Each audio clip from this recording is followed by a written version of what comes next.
can't chew up. Oh, Chief, the divers have found the clothes of the 4 missing men. Where were they? Between the boat and the shore. Oh my god. That's dirty. Are they all in this condition? Well, only the ones that are trying to keep up with that fashion trend, like jeans with tears in them. It looks cool.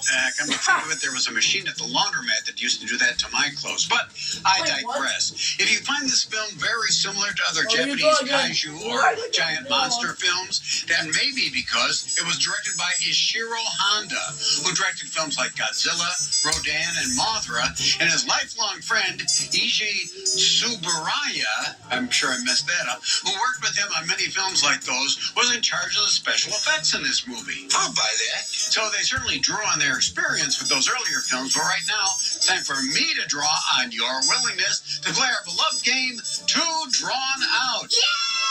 Yes, you know how it works. I draw a series of pictures, you sound out what each one is, and combine them to denote a certain thing, person, or event that's related to this movie. So, are you ready? Yeah, why not? Why not indeed? Okay, we'll start right here. And this is something that you see all the time. Carpenters are especially familiar with it. You know, but there's a special twist to this one this time. I even get to use a different color marker. Take a look here.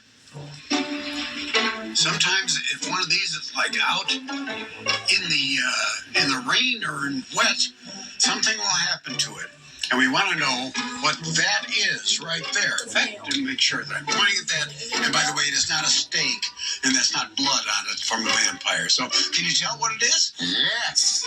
Okay, well, keep that to yourself. Okay, here's the next one, and I know you're going to get this one pretty easily here. This is something that you might have had as a holiday dinner or something like that.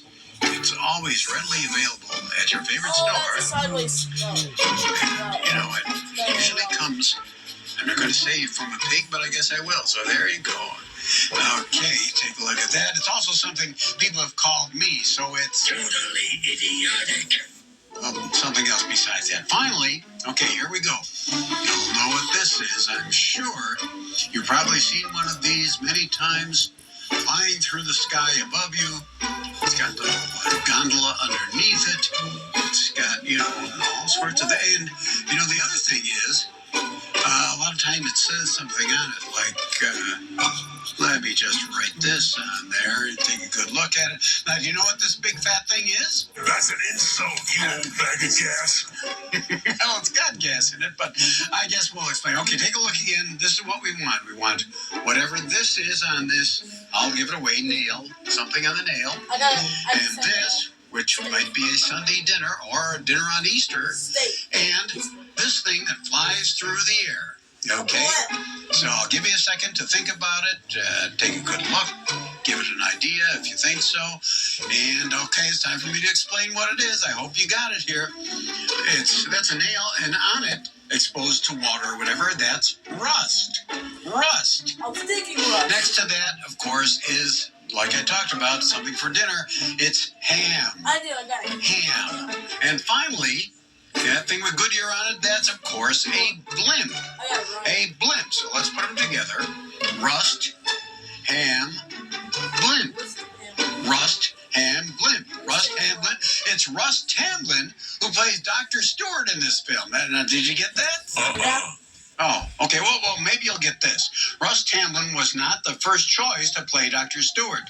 See if you can tell who was, okay? See, I get to draw something else for you here. And I think you might be able to figure this one out pretty easily. You've seen one of these before, I'm sure. Let's give you more of a hint here. The thing that we want is what this is right there. You know what this is. You've been using it, obviously. Okay, now this one might seem a little difficult, but I think you can figure it out. I'm going to give you an extra simple hint to it, which must certainly make you understand. It's a person, a famous person from history, and yes, he doesn't look very nice. And I don't think he was, but, you know, and I don't think he actually had his name on his shirt, but I'm putting it there as a hint to you, okay? And you know what this guy is? Beat history's greatest mud Okay, and one more thing now. Okay, here we go. And, oh, something happened here. Oh my goodness. It's like if somebody ripped a piece of paper, and you would call this what? You know nothing? Okay, well, see, can you figure this out? No, forget it. Yeah. No, don't forget it, because it took me this long to draw it. Okay, take a look here. First, on top of that cola can, that's a tab. Tab. Second, Attila there is, of course, Attila the Hun, so he's a Hun. And finally, that paper, what happened was, it's a tear in it. A tear. So you've got tab, Hun, tear. Tab, Hun, tear. Tab Hunter. Yes, Tab Hunter. He was the original choice to play Dr. Stewart. Now, did you choose to play this game? Not in this life, Bob. I didn't really care.